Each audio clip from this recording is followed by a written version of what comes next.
Hey guys, I'm Nisa Homey. Today I'm sharing a 4-in-1 Bajra Dosa and Idli batter recipe with which you can make 4 different recipes, and that means breakfast for the next 4 days are sorted.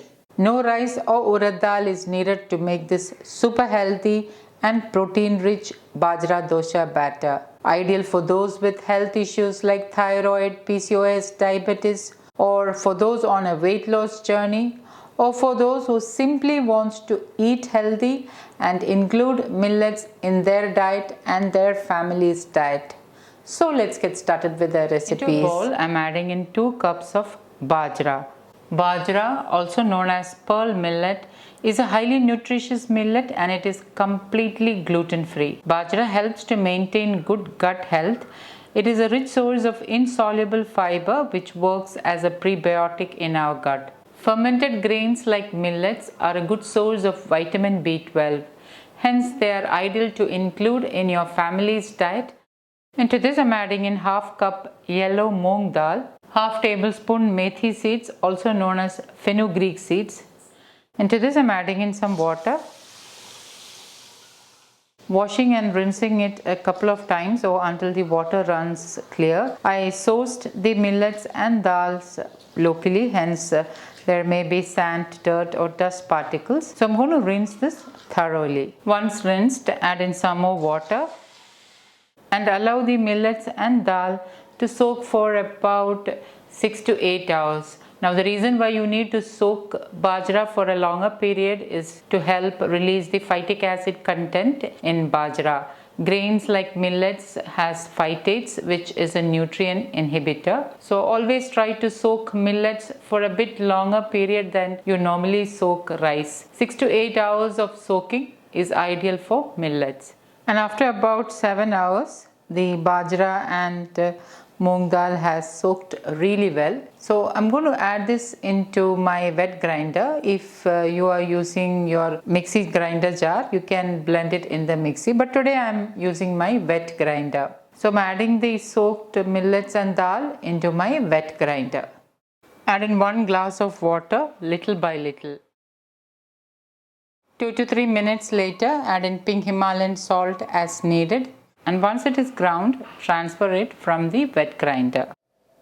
Okay, now I have transferred the batter into a steel container. Note that I did not use any poha or cooked rice in this batter. Next, what I'm going to do is I'm going to mix the batter with my hand. Mixing with hand is very important as it will help with easy fermentation. And then cover it with a lid. We need aeration for the wild yeast to help with the fermentation process.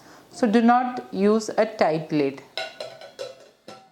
And let it ferment overnight or for about 8 to 10 hours. And the next day morning, the batter is nicely fermented. You can see how airy the batter is.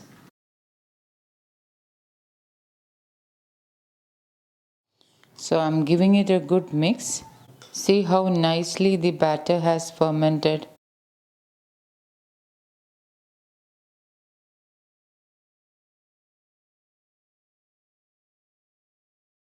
Pour the batter into the greased idli molds. And once steam comes in the steamer, place the idli molds onto the steamer, cover and cook until done. Remove the idlis from the mold. Serve the idlis with sambar or chutney of your choice. Let me show you how soft the idlis are. To make a dosha, I have added about 1/4 cup of water and made the batter into a pourable consistency. Idli batter should be slightly thick, but for dosha, the batter should be of pourable consistency. I am heating my cast iron tawa with wood-pressed gingerly oil. Wood-pressed gingerly oil is also known as til oil, sesame oil or nallenna in Malayalam. And once the tawa is heated, reduce the flame to the lowest and pour in 1 ladleful of the dosha batter onto the tawa and spread it out as thinly as possible. Drizzle in wood pressed sesame oil or you can use A2 desi ghee instead. Do not shy away from adding a good source of healthy fats like wood pressed oils or A2 desi ghee, as you need a good source of healthy fat for better assimilation of fat soluble vitamins in the bajra. Allow that side to get cooked and lightly roasted. Once that side is done, carefully flip it over and allow that side to get lightly roasted. Once that side is done, flip it over again and serve to a plate. And my healthy, protein and fiber rich Bajra Dosa is ready to serve. To make Uthappam, I am greasing my cast iron tawa with wood pressed gingerly oil. Once the tawa is heated, reduce the flame to the lowest and pour in 1.5 ladleful of the dosha batter and lightly spread it out. Don't spread it out too much. Drizzle in wood pressed sesame oil, cover and let it cook on low flame. A couple of minutes later, open the lid, carefully flip it over and allow that side to get cooked. Once that side is done, flip it over and serve to a plate. And my super healthy Bajra Uthappam is ready to serve.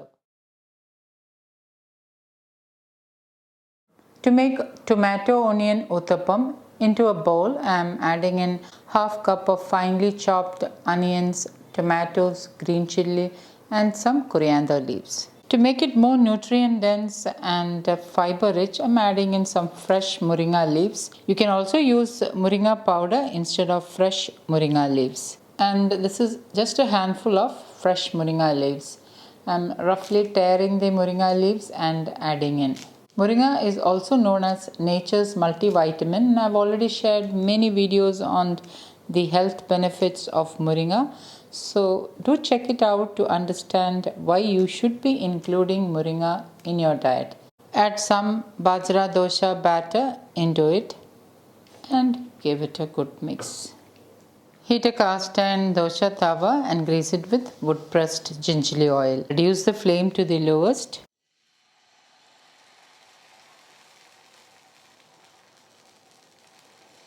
Lightly spread it out. Drizzle in wood pressed sesame oil, cover and allow it to get cooked.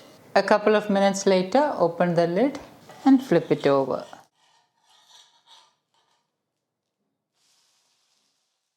Once that side is done, flip it over again and serve to a plate. And my onion tomato Uthappam is ready to serve. So guys, do try these recipes and let me know how it turned out. Thank you for watching and until next time, take care. Bye-bye.